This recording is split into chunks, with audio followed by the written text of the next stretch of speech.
습니다. 한동안 뜸하던 재개발이 조금씩 활기를 띠는 모습입니다. 그런데 재개발을 둘러싸고 주민들끼리 마찰이 끊이지 않고 있습니다. 정보 부족과 투명하지 못한 사업 추진이 주민들의 가장 큰 불만인데 행정기관이 좀 더 적극적인 역할을 해야 한다는 지적이 나오고 있습니다. 도건엽 기자가 집중 취재했습니다. 마을 입구에 재개발을 반대한다는 현수막이 걸렸습니다. 290여 가구가 사는 이 지역에서는 지난 2006년 조합 설립 추진위원회를 만들어 아파트와 상가로 재개발을 추진해 왔습니다. 최근 추진위원회가 정비구역 지정을 신청하자 추진위원회의 재개발 추진 방식에 반대하는 주민들이 서명을 받는 등 갈등이 커지고 있습니다. 땅이 넓게 있는 사람은 괜찮아요. 뭐 아파트를 한 칸 얻든 두 칸 얻든 다 얻었는데 저 14평 심지어요 13평짜리 아파트 현대 집을 가진 사람도 있어요.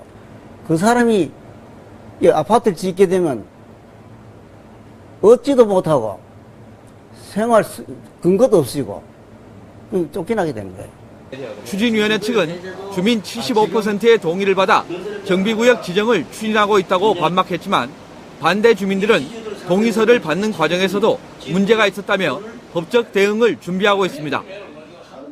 지난 2008년 정비구역으로 지정되면서 조합을 만들어 50층이 넘는 주상복합 아파트로 재개발하는 것을 추진했던 이 마을은 6년째 사업이 차질을 빚었습니다. 사업이 지연되면서 노후주택을 수리하지 못해 불편을 겪거나 빈집이 늘어나는 부작용이 잇따랐습니다. 결국 조합 설립에 동의했던 주민 과반수의 동의로 이달 초 조합이 해산됐습니다.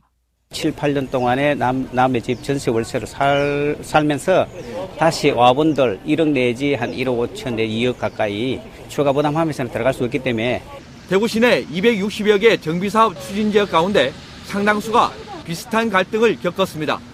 재개발 사업 추진지역 주민들 사이에 불필요한 갈등이 끊이지 않는 이유 가운데 하나는 사업 추진 과정에서 적절한 때에 필요한 정보가 주민들에게 전달되지 않는다는 것입니다. 노후주택이 많은 재개발 지역의 특성상 주민 불편이 커질 수 있지만 추가 부담금 같은 정보를 미리 알 수 없다는 게 문제입니다. 저희가 강제로 어떻게 할 수 있는 규정은 없거든요. 계약적인 것도 지금 법상에는 나중에 조합 설립할 때 고지 동의를 받으실 때 주민분들한테 알려드리게 돼 있지. 주민들로서는 전 재산을 걸고 하는 사업인데도 불확실한 정보로 미래에 대한 결정을 해야 하는 셈입니다. 주민이 스스로 결정해야 한다지만 이 과정에서도 많은 정보와 이렇게 소통이 필요하기 때문에 지자체가 여기에 반드시 관여를 해서 각 단계별로 직접적인 이렇게 정보를 지원해주는 주민의 이익보다 건설회사의 수익에 휘둘리는 것을 막고 비리를 예방하기 위해서도 자치단체가 지도 감독을 강화해야 한다는 주장이 설득력을 얻고 있습니다. MBC 뉴스 도건협입니다. 정부